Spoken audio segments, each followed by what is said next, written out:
The feeling of having no money before the LTD, Ford LTD, riding the bus to college.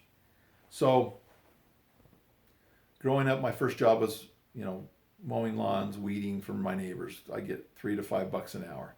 Then I worked for, in that area. Then I worked for, I don't know if it was even per hour or just per job. I don't know, but it was not much. Then I worked for McDonald's for $1.85 or $1.90 an hour.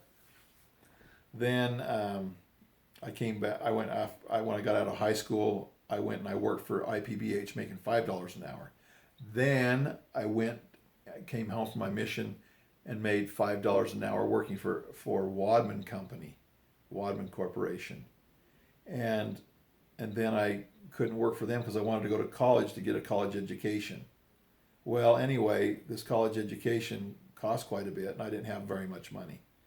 And I had an old Ford LTD that I bought for $300, and it sucked gas. It got like 10 miles a gallon, horrible. So I tried riding the bus to college, or I didn't have a lot of money to ride the bus. I could only afford riding the bus, and I couldn't afford gas for my car.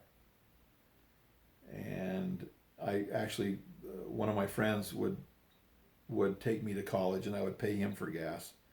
But I'll tell you what, the feeling of having no money and being restricted and not having what I needed to have to do what I needed to do really sucked.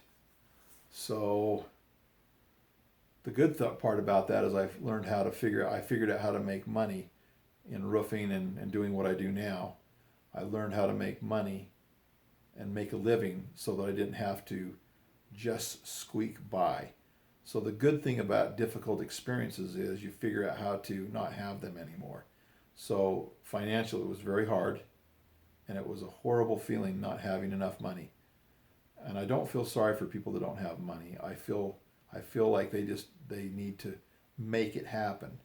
And the way to make it happen is be on time to work.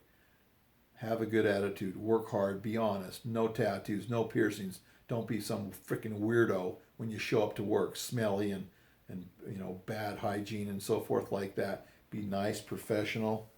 You may want to not wear overalls, but other than that, go out and work hard, and you have the power to live and to work and to enjoy the success of work so you can have money so that you can afford to meet your needs. Life is not free. Free college, free this, free that, that's bullcrap. That means somebody else is working for your freeness, and I'm not interested in giving you a free ride. No way. You want it, you go eat it. You hungry, starve to death, or you go figure out how to feed yourself.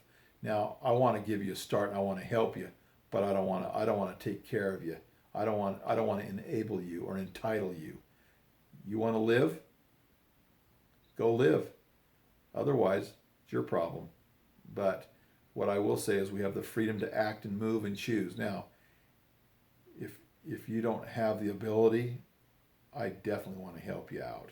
But if you have the ability, I'd just soon say tough luck. Then, I do not want to give a bunch of lazy ass people freebies. Work. I tell my kids, what's the magic word? And they say, please. I go, no, work is the magic word. If you want it, you go work for it, and you can have it. So I know what the feeling is. I know how it feels not to have very much money. I know what it feels like. No, do I know how it feels like with other people? And there's other people that have had a lot less than me, but I do know the feeling of not having a lot, and I don't like it. So being able to be free to work and free to perform and free to act and to serve, I love it. I love service.